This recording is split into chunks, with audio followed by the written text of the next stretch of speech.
Oh, yeah. Well, I took the two.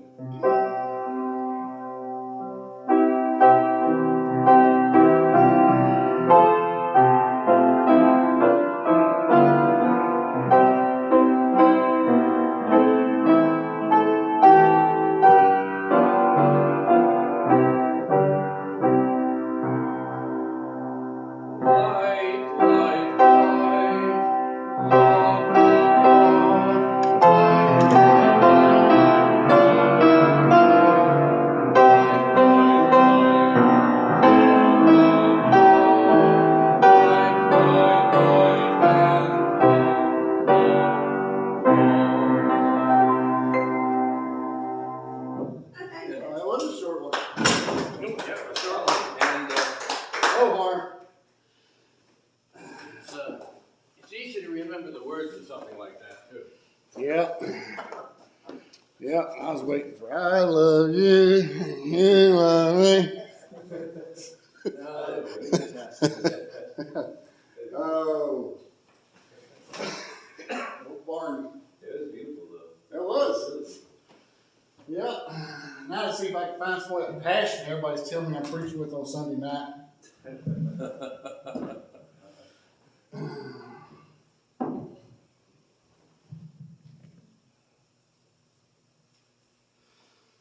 Okay.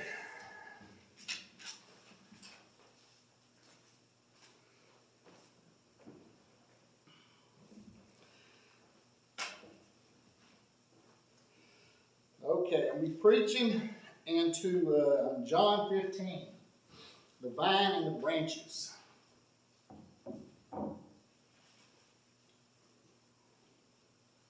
I always love this because it's in red letters, okay?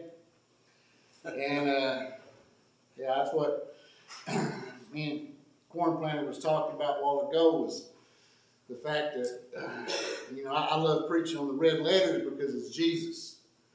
And Jesus, like I said, he's the direct man, God put on flesh and came down here. And so with all his words, I find that but pure wisdom, because like I say, it comes from a man with no flaws. And that's a rarity today, because today we always see people with flaws, and no matter how great and popular they get, everything else you see them on TV and everything, and all of a sudden, bam, something happens. They did something wrong, because we make mistakes. And Jesus didn't, though. And like I say, that's the reason I love the red letters, because where he's talking to us directly. And as I talked earlier today about the good shepherd, and Jesus, that's what he told Peter when Peter went to him, and asked him, or Jesus asked him, he said, Peter, do you love me? And he's like, yes, Lord. He said, feed my sheep, and told him that 3 times. And so anyway, here in verse 1, he said, I am the true vine, and my Father is the gardener. He cuts off every branch in me that bears no fruit, while every branch that does bear fruit, he prunes so that he will be even more fruitful. You are already clean because of the word I have spoken to you. Remain in me, and I will remain in you. No branch can bear fruit by itself. It must remain in the vine. Neither can you bear fruit unless you remain in me. Now, I think that's pretty simple, because if you want to bear good fruit, what did he say? He said, go outside the garden by yourself and do your own thing. He said, no. If you want to bear good fruit, you have to be in the vine, connected to me. And that's where a lot of times we stray away from God, and we think we're bearing good fruit, but we're just talking mumbo jumbo, because we don't have the power of God behind us. And that's where he's talking about trimming off vines that produce fruit, because vines that produce fruit, if you cut them off, it'll double the fruit. A lot of people don't know this. I know this because I did horticulture when I was in school. And I learned how to, I forgot how they call it. We take two different ones and cut them together. And well, anyway, I'm not getting into that. What I'm talking about here, though, is Jesus is telling them, you have to remain in the vine. You have to remain connected to the vine, because anything cut off of the vine is not going to produce anything. It's definitely not going to produce good fruit. And that's the thing when people get away from God. And you see people saying, well, I don't have to go to church to worship God. Well, if you don't go to church, what time do you worship God? What time do you spend dedicating your life to the God that's supposed to save your soul? The God's supposed to forgive you of your sin, because that's what he says right here. He said, remain,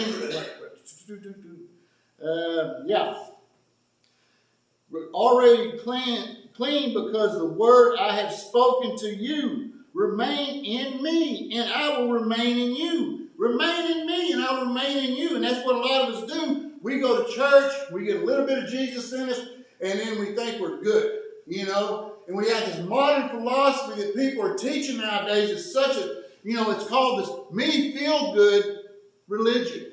It's where people are teaching their kids, do what makes you feel good. If this makes you feel good, go ahead and do it. And then just get you a little sprinkle of Jesus and throw in there. And that ain't the way God talks. God says, with me, you follow with me. Then you sprinkle in your life.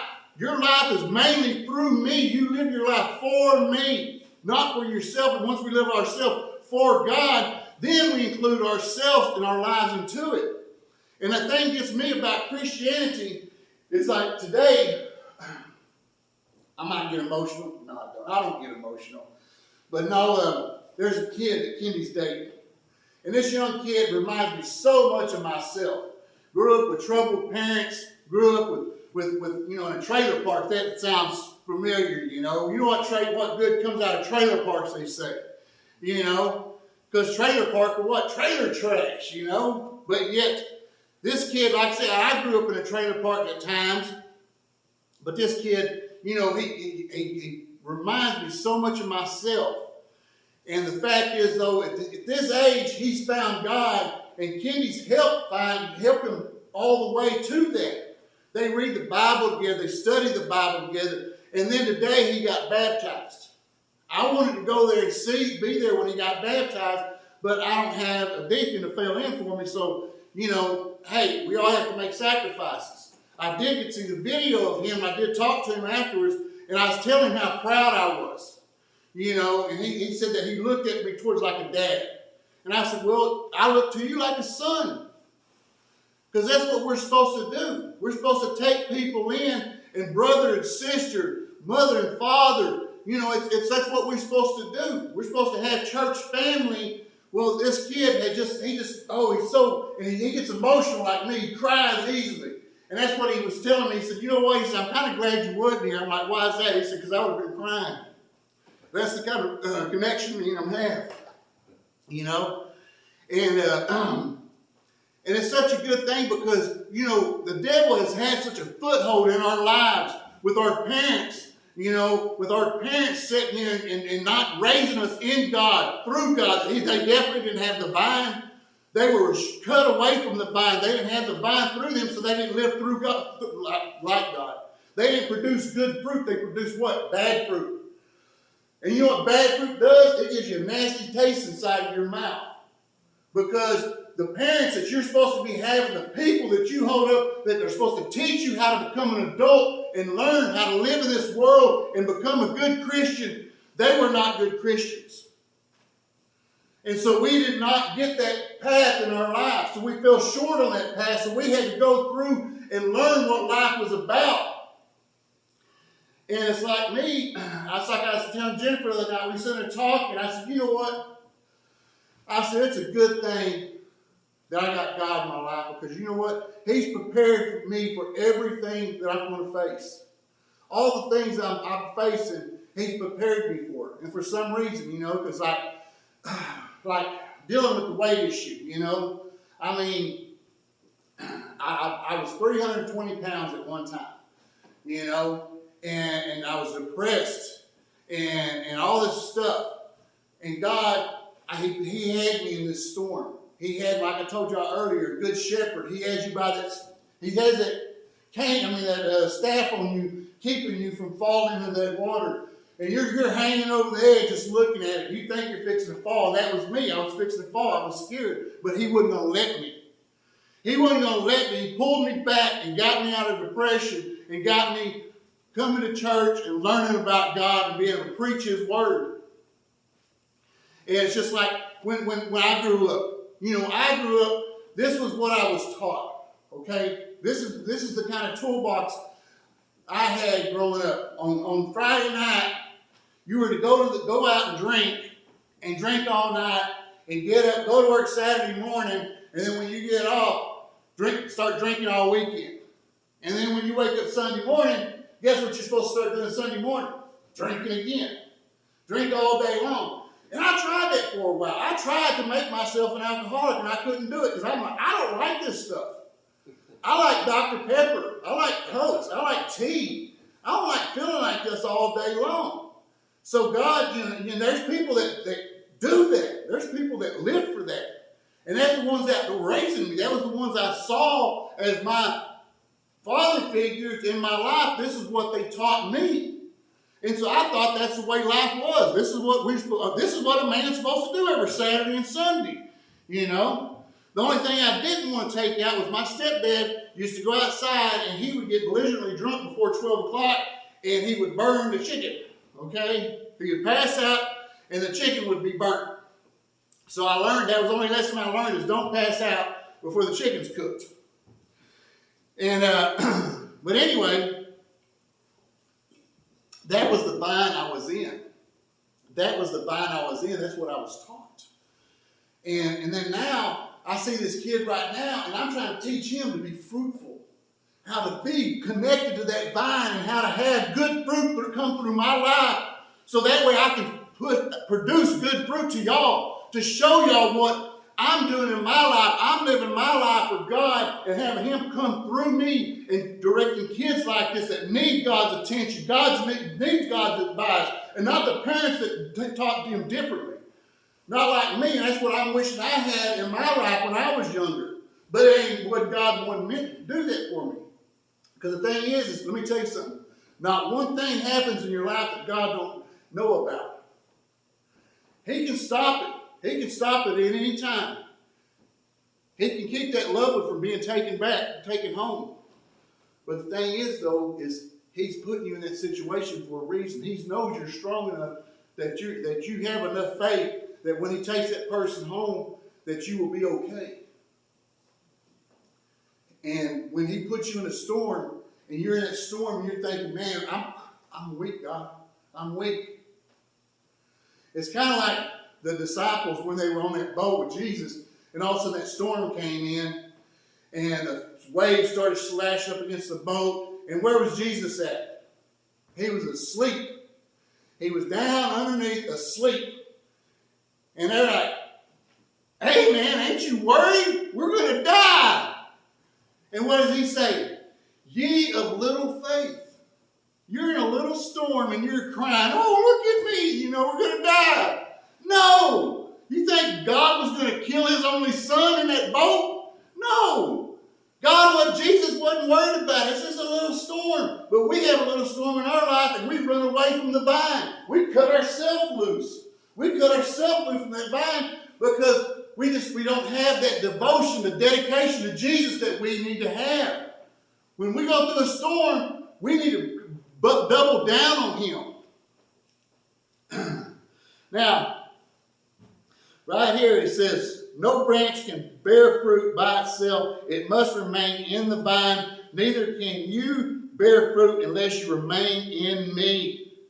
I am the vine, you are the branches. If a man remains in me and I in him, he will bear much fruit apart from me and can do nothing. I think I covered that pretty good about doing nothing when you cut yourself loose from that vine. If anyone does not remain in me, he looks like a branch that has been thrown away and withers. Such a branch are picked up and thrown into the fire and burned. If you remain in me, my words will remain in you. ask whatever you wish, and it will be given to you. This is to my Father's glory, that you bear much fruit, showing yourself to be my disciples. As a Father has loved me, so I have loved you. Now remain in me, my love.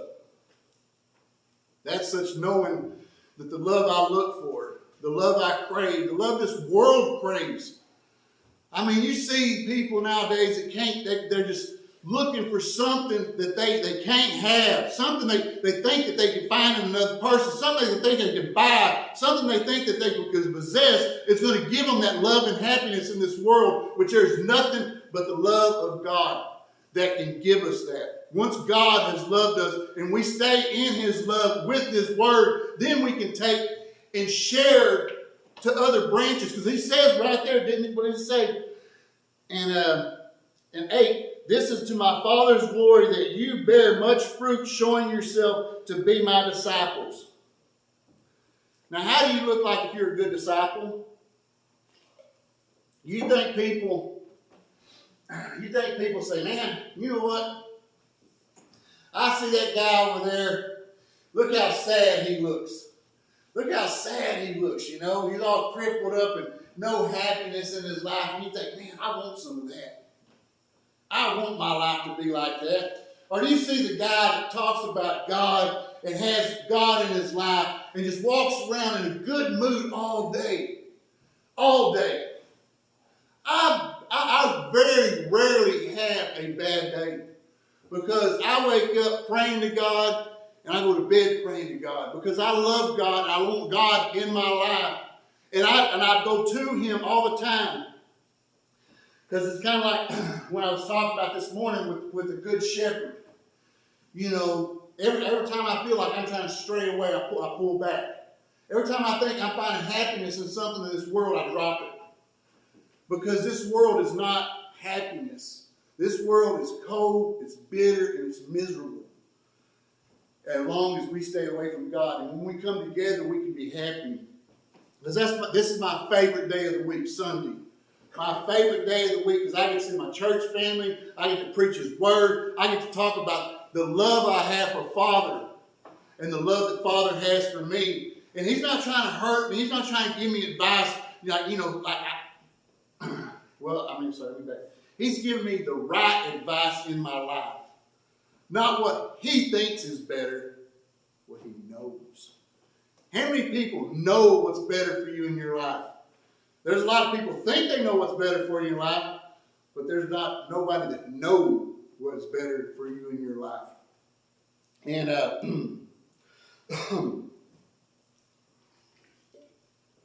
think once we have Jesus in our life, and like I say, and look productive in our life, show that we have this fruit, that we can start taking more out of the services that we give and stuff. Because sometimes I hear people say that, well, I went to that church and I tried them out and it just wasn't for me.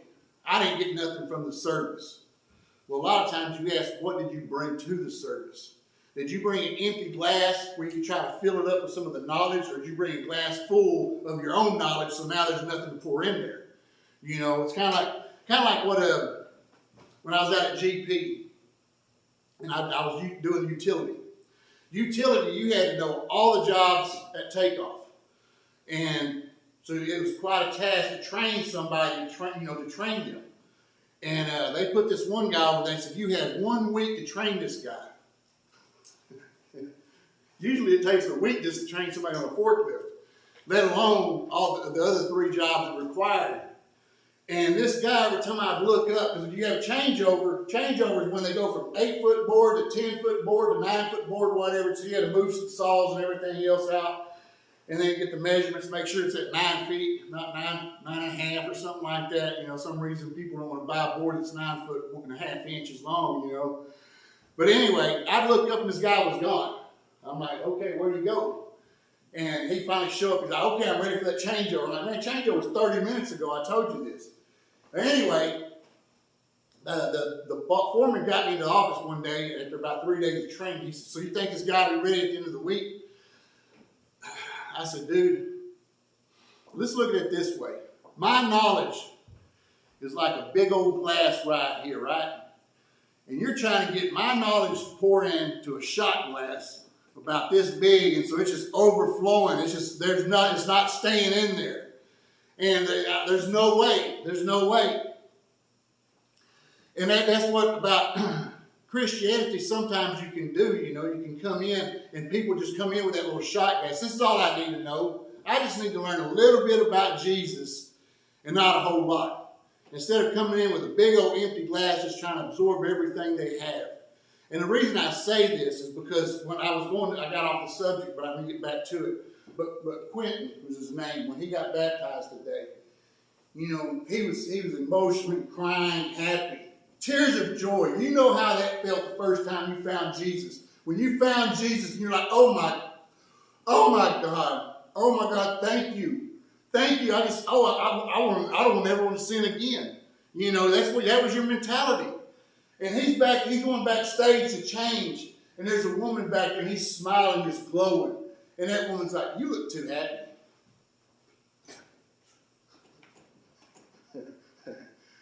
Okay, that's what I'm talking about with people with a shot glass. They just want to learn a little bit about Jesus and not that big old glass. Because once you experience God like that, you want to feel Him. You want everything you can get from Him. You want that big glass. And so if you have that little glass, you'll never understand what that big empty glass is like until you really open your heart up to Him, you know. And I think that's what that woman's problem was. So she just got that little bit of Jesus that she needed to think that, okay, that's all I need. Because I tell you what, when you see somebody just found God and they're crying, they're happy, that's the happiest point in their time of their life they'll probably ever be. Because I know when I found God, and I found Him, I was 13 years old and I cried, and it wasn't one of those pretty cries. It was snot falling down, tears. You know what I'm talking about? One of those real ugly, bad cries. That's what it was like when I found Jesus, because that was what my heart longed for. And I don't care who saw it, but it was no sadness, and there was no little bit of Jesus. I found that whole big old glass. Would you bow your heads?